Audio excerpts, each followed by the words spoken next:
नमस्कार विद्यार्थी मित्रमैत्रिणींनो, परीक्षित अभ्यास या आपल्या यूट्यूब चॅनलमध्ये तुमचं स्वागत आहे.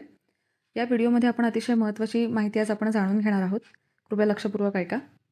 सर्व विद्यार्थ्यांसाठी म्हणजे सर्व प्रोग्रामच्या विद्यार्थ्यांसाठी हा अतिशय महत्त्वाचा विषय असणार आहे. तर विद्यापीठाचं ऑफिशियल नोटिफिकेशन पडलेलं आहे. विद्यापीठाच्या ऑफिशियल वेबसाईटवरनं हे नोटिफिकेशन आलेलं आहे. तर program wise timetable date sheets आलेले आहेत डिसेंबर 2025साठी. जॅन 26 समर एक्झाम्सचं हे टाईमटेबल आहे. कृपया नीट लक्षपूर्वक ऐका म्हणजे तुमचा गोंधळ उडणार नाही. सर्व प्रोग्रामच्या विद्यार्थ्यांसाठी आपण अतिशय महत्त्वाची माहिती आज देणार आहोत. तर लक्षपूर्वक बघा. तर मी आधीच म्हटल्याप्रमाणे आज आपण सगळ्या प्रोग्रामच्या विद्यार्थ्यांसाठी ही माहिती विद्यापीठाकडून प्रसिद्ध करण्यात आलेली आहे ती आपण बघणार आहोत. सर्वप्रथम मी ज्या प्रोग्रामची नावं उच्चारते आहे त्यांनी आधी लक्षपूर्वक ऐका आणि हे झालं की मग आपण सगळे प्रोग्राम्स बघणार आहोत. पण अगोदर मी आत्ता जे सांगते त्या विद्यार्थ्यांनी लक्ष द्या. हा अतिशय महत्त्वाचा व्हिडिओ त्याच्यामुळे अजिबात दुर्लक्ष करू नका.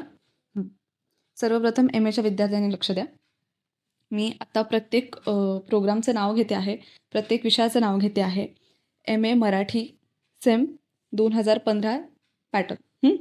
MA हिंदी 2015चा पॅटर्न आहे. MA इंग्लिशचा 2015चा पॅटर्न आहे. MA उर्दूचा 2021चा पॅटर्न आहे, म्हणजे रिसेंटलीचाच आहे. MA उर्दूचा आणखी एक आहे 2020चा पॅटर्न आहे. MA Marathi NAP MA Marathi NEP 2020चा पॅटर्न आहे.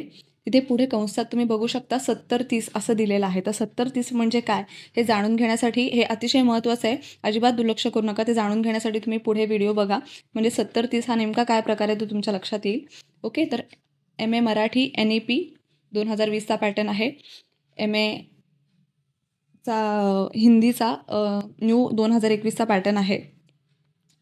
MA इकॉनॉमिक्सचा न्यू 2021चा पॅटर्न आहे. MA इकॉनॉमिक्सचा NEP 2020चा पॅटर्न आहे. MA पब्लिक ॲडमिनिस्ट्रेशनचा न्यू पॅटर्न आहे 2021चा पॅटर्न आहे. MA मराठी न्यू 2021चा पॅटर्न आहे. मी प्रत्येक वाचून दाखवते त्याच्यामुळे अजिबात दुर्लक्ष करू नका. मी प्रत्येक वाचून दाखवते म्हणजे कारण की तुमचा गोंधळ उडणार नाही. समोर जेव्हा तुम्ही वेबसाईट चेक कराल तेव्हा तुम्हाला सविस्तर तुमच्या प्रोग्रामची माहिती मिळून जाईल. म्हणजे तुम्हाला अतिशय हे सुखकर आणि सोयीचं होऊन जाईल. ओके, पुढे आता आपण बघूयात. MA पब्लिक ॲडमिनिस्ट्रेशन NEP 2020चा पॅटर्न आहे. इथे पण पुढे कंसात तुम्ही बघू शकता 70-30 असं दिलेलं आहे. 70-30 हे काय आहे ते मी तुम्हाला सविस्तर सांगते, पण आता गडबडीत नको. MA हिंदीचा NAP 2020चा पॅटर्न आहे. MA मराठीचा पॅटर्न मी आता तुम्हाला मगाशीच सांगितला. MA हिस्ट्रीचा NEP 2020चा पॅटर्न आहे. MA इंग्लिश ॲन्युअल पॅटर्न आहे. ऐकलं तुम्ही, MA इंग्लिशचा ॲन्युअल पॅटर्न आहे. MA हिंदीचा NEP 2020चा पॅटर्न आहे. इथे पण पुढे कंसात तुम्हाला 70-30 असं तुम्ही पाहू शकता कंसात दिलेलं आहे. तुम्ही ऑफिशियल वेबसाईटसुद्धा चेक करू शकता. तर या प्रोग्रामचे जे विद्यार्थी आहेत त्यांचं टाईमटेबल आलेलं आहे. त्यांनी जाऊन पटकन चेक करा आणि व्हिडिओमध्ये दिलेल्याप्रमाणे 70-30 म्हणजे काय ह्याचा आत्ता आपण संभ्रम जो काही तुमच्या मनात आलेला आहे तो आपण स्पष्ट करूयात. तर 70-30 म्हणजे 70 तुमचे थेरीचे मार्क, म्हणजे जे काय तुम्ही पेपर लिहिणार ते तुमचे थेरीचे पेपर मार्क्स आहेत ते 70 आणि 30 म्हणजे तुमचे असाइनमेंटचे मार्क्स आहेत ते तिथे त्यांनी नोंदवलेले आहेत कंसात.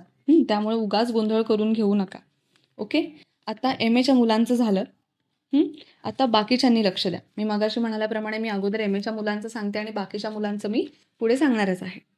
तर G01 BA bachelor of arts, ते G02 bachelor of commerce MCOM NEP 2020चा पॅटर्न आहे. Okay, bachelor of commerce MCOM 2015चा पॅटर्न आहे. MCOM NEP 2020चा पॅटर्न आहे. या सगळ्यांनी जर आठवडाभर कळसोसा, कारण की डिप्लोमा प्रोग्राम जे काही आहेत आत्ता जे मी वाचून दाखवले, MA MCOM bachelor of commerce, अजून त्याचे वेगवेगळे पॅटर्न 2015चा पॅटर्न, NEP 2020चा पॅटर्न, MBA हे जे प्रोग्राम आहेत आणि डिप्लोमा हा जो प्रोग्राम आहे यांचंसुद्धा काही आठवड्यात म्हणजे आता पुढच्या आठवड्यापर्यंत टाईमटेबल येऊन जाईल. त्याच्यामुळे तुम्ही काही टेन्शन घेऊ नका.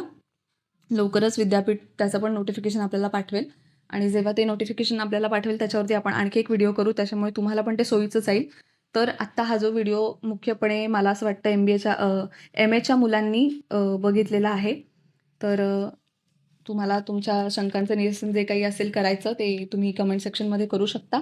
आणि आपलं जे परीक्षित अभ्यास हे यूट्यूब चॅनल आहे त्याला लाईक, शेअर आणि सबस्क्राईब करायला अजिबात विसरू नका. धन्यवाद.